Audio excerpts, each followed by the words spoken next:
Halo semua, salam sejahtera Malaysia. Selamat datang ke channel Fels Lifestyle. Tuan-tuan dan puan yang amat dihormati, terima kasih kerana bersama di dalam channel ini.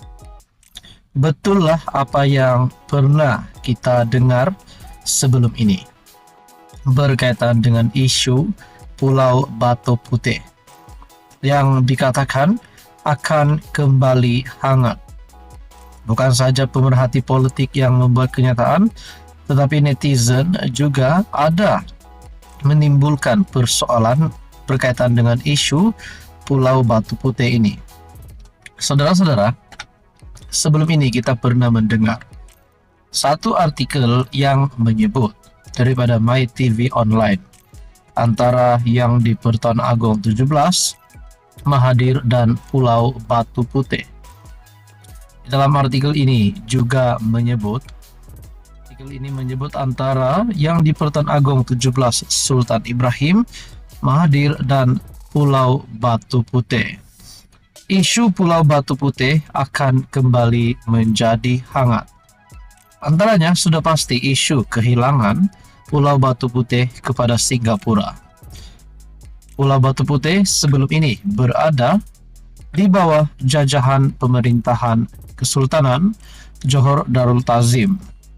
Namun atas beberapa sebab yang masih lagi tidak jelas, di bawah pentadbiran Dr. Mahathir pada tahun 2018, ianya telah diserahkan kepada Singapura.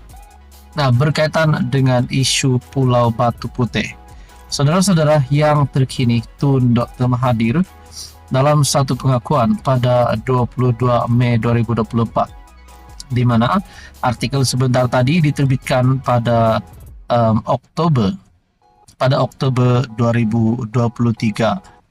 Manakala terkini daripada Tun Dr. Mahathir mendakwa tidak diberi notis hadiri prosiding RCI. Bekas PM Tun Dr. Mahathir Mohamad mendakwa prosiding siasatan Diraja ataupun Suruhanjaya Siasatan Diraja RCI berkaitan kes Kedaulatan Batu Putih, Batuan Tengah dan Tubir Selatan RCI Batu Putih pada Selasa dilakukan secara bersembunyi tanpa melibatkan kehadiran beliau dan peguamnya. Ujar Dr. Mahathir, prosiding itu didakwah dilakukan secara tertutup dan rahsia pada Selasa tanpa sebarang pemakluman kepada mana-mana pihak. Nah, saudara-saudara, berkaitan dengan perkara ini, saya juga ingat satu kenyataan daripada Azalina Othman, Menteri di Jabatan Perdana Menteri, yang mengeluarkan kenyataan bahawa bekas Perdana Menteri boleh ditangkap jika enggan hadir RCI Batu Putih. Namun saudara-saudara, menurut Tun Dr. Mahathir Mohamad, beliau mendakwa tidak diberi notis hadiri prosiding RCI. Jadi menjadi persoalan, adakah sebenarnya memang Tun Dr. Mahathir tidak mahu hadir ataupun memang sebenarnya beliau benar-benar tidak menerima notis untuk menghadiri prosiding RCI? Semuanya itu menjadi persoalan.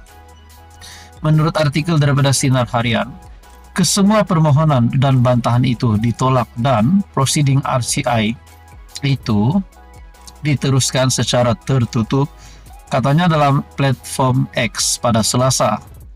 Sebelum ini, Sinar Harian melaporkan RCI untuk mengkaji pengendalian perkara berkaitan dengan kes kedaulatan Batu Putih, Batuan Tengah dan Tubir Selatan ditubuhkan selaras dengan Akta Suruhanjaya Siasatan 1950, Akta 119, selepas mendapat perkenan yang di Pertuan Agong Sultan Ibrahim. Dalam bahagian hal ehwal undang-undang, JPM dalam kenyataan memaklumkan Sultan Ibrahim turut memperkenan pelantikan 7 pesuruhjaya RCI yang dipengerusikan MD Raus dan mantan Hakim Mahkamah Persekutuan Tan Sri Datuk Zainun Ali selaku timbalan pengerusi. Nah, saudara-saudara yang amat dihormati, adakah kalau dalam hal ini Tun Dr. Mahathir memang bersalah? Adakah beliau boleh berisiko untuk ditangkap. Kita kembali di dalam artikel satu lagi yang menyebut antara yang di Pertuan Agong 17, Mahathir dan Pulau Batu Putih. Saudara-saudara, satu kejutan untuk kepimpinan politik Malaysia berkaitan dengan isu Pulau Batu Putih.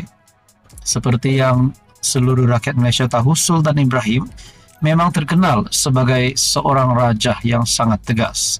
Tetapi di masa yang sama, baginda juga adalah seorang raja berjiwa rakyat. Duli Yang Maha Mulia Sultan Johor juga adalah seorang raja yang mempunyai agenda yang sangat jelas. Dan baginda juga terkenal sebagai seorang raja yang no nonsense.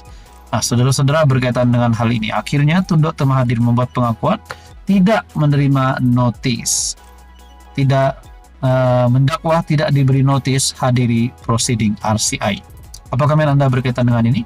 Sekian saja, teruskan bersama di dalam channel ini untuk info yang seterusnya.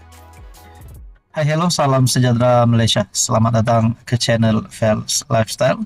Tuan-tuan dan puan-puan yang saya amat hormati semua. Ini satu lagi kejadian yang pasti mengejutkan ataupun menggemparkan kepimpinan politik negara, terutamanya PAS dan Perikatan Nasional. Sekali lagi ini adalah berkaitan dengan konsert ataupun parti liar, maafkan saya, parti liar. Parti liar ini diadakan di bawah negeri takbiran PAS. Ini pasti mengejutkan walaun dan penyokong PAS ataupun Hadi Awang sebagai presiden PAS. Dan yang mengejutkannya, parti liar ini berlaku di Terengganu. Seperti yang kita tahu, Tan Sri Abdul Hadi Awang, beliau sebagai ahli parlimen di Marang, di mana Marang terletak di Terengganu.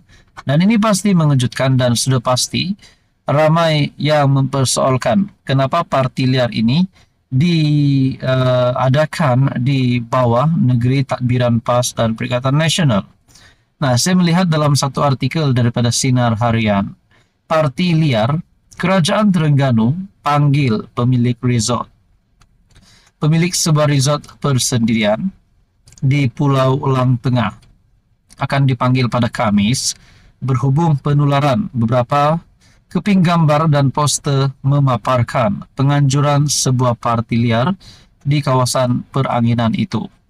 Artikel ini diterbitkan pada 22 Mei. Exco Pelancongan, Kebudayaan, Alam Sekitar dan Perubahan Iklim Negeri, Datuk Razali Idris berkata, pihak berkenaan diminta mengemukakan penjelasan berhubung isu yang tular di media sosial sejak Selasa. Menurutnya, pertemuan itu akan turut melibatkan Jabatan Hal Ehwal Agama Terengganu dan pihak Majlis Bandaraya Kuala Terengganu. Antara gambar tular memaparkan parti liar diadakan di sebuah resort di Pulau Lang Tengah, Kuala Nerus. Kita akan menyiasat perkara ini terlebih dahulu. Jika ada kesalahan dari segi peraturan atau apa-apa, kita akan bertindak. Saudara-saudara, berkaitan dengan parti liar ini, sudah pasti ini akan menimbulkan banyak persepsi yang negatif sebenarnya. Di dalam kenyataan itu juga, di dalam susulan perkara ini berlaku, saya melihat dalam pemerhati politik ada yang membuat kenyataan melalui Facebook page Ana Tahu. Tak pelah nak marah orang berpesta dalam gerabak kereta api, tapi walaun jangan senyap bila orang berpesta separuh bogel di negeri ditakbir walaun. Rasanya caption daripada Facebook page Ana Tahu ini menyebut berkaitan dengan parti liar yang diadakan di Terengganu. Jadi saudara-saudara, ini pasti menjadi persoalannya juga. Di dalam komen ini, ruangan entry Facebook page Ana Tahu, ada juga berkata di sini, harap Ketua Penerangan PAS desak Kerajaan Terengganu siasat camna pesta Aloha yang melampau batas adat ketimuran diizinkan. Hari itu dia kemain desak pengangkutan siasat, macam mana boleh izinkan aset mereka digunakan untuk parti Pink First. Pulau Lang Elok Dah, Aloha. Kat Kedah, Selambar Rock Je, dorang buat konsert terbuka malam nisfu Syaban, walaupun bilik je. Aloha Party adalah hiburan di surga berada.